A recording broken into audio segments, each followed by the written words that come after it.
Qu'est-ce que l'Ancien Testament?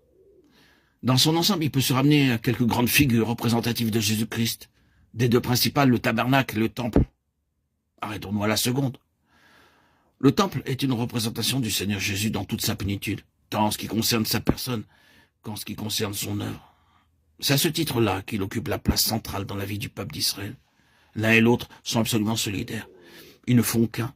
Et tant que ce peuple entretient des relations normales avec le temple au centre de sa vie, tant qu'il le met à la place qui lui appartient, tant qu'il lui témoigne l'honneur et le respect qui lui sont dus, tant qu'il le maintient sur son piédestal d'absolue sainteté, tant qu'il se conforme à son esprit, à ses lois et à son témoignage, il peut bien être de tous les peuples de la terre le plus incapable sur le plan naturel de sauvegarder ses propres intérêts.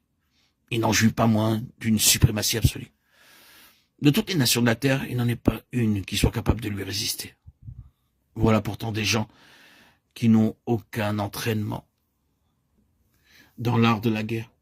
Ils n'ont pas derrière eux, comme d'autres, un passé tout vibrant du cliquetis des armes et des exploits de la stratégie. Livrés à eux-mêmes, ils formeraient un peuple sans défense. Et pourtant, ils triomphent non seulement de nations isolées qui les surpassent en grandeur et en puissance, mais de coalitions de plusieurs nations.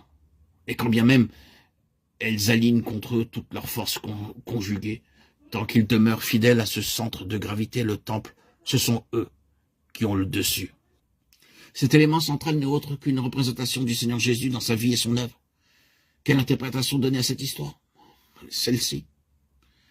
Quand le Seigneur Jésus a la place qui lui revient, c'est l'ascendant spirituel qui s'installe. Aussitôt, quand toute chose, on le met au premier rang, une suprématie absolue commence à s'exercer au sein de son peuple d'abord, puis par l'intermédiaire de son peuple, dans l'entourage immédiat et même au loin.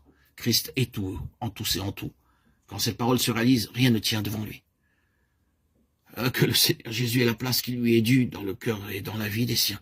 Il n'en faut pas plus pour provoquer une manifestation de suprématie et d'absolue souveraineté. Les portes même du séjour des morts cessent de prévaloir.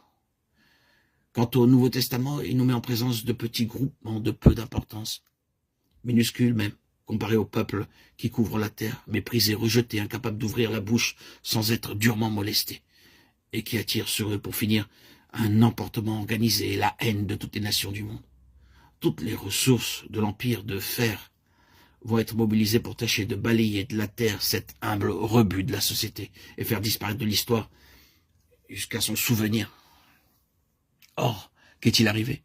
Les trônes ont coulé, et les grandes puissances d'alors se sont effondrées. Nous passons d'un continent à l'autre. Maintenant, nous pouvons contempler ces ruines et poser nos regards étonnés sur ce qui reste de ces empires. Mais où sont-ils ces gens de la voix? Acte 9.2. Ces sectateurs du Nazaréen méprisé. C'est une multitude immense que personne ne peut compter. Le ciel en est rempli. Ici, sur la terre, ceux qui connaissent le Seigneur Jésus, qui l'aiment et qui sont de cette voie, se chiffrent par milliers et dizaines de milliers. L'explication? C'est que Dieu a déterminé que son Fils serait tout, et qu'en toute chose, il tiendrait le premier rang. Les hommes peuvent faire ce qu'ils veulent, et les démons aussi, mais ils n'empêcheront ni Dieu d'atteindre son but, ni le peuple qui lui sert d'instrument de marcher au triomphe, en dépit de tout.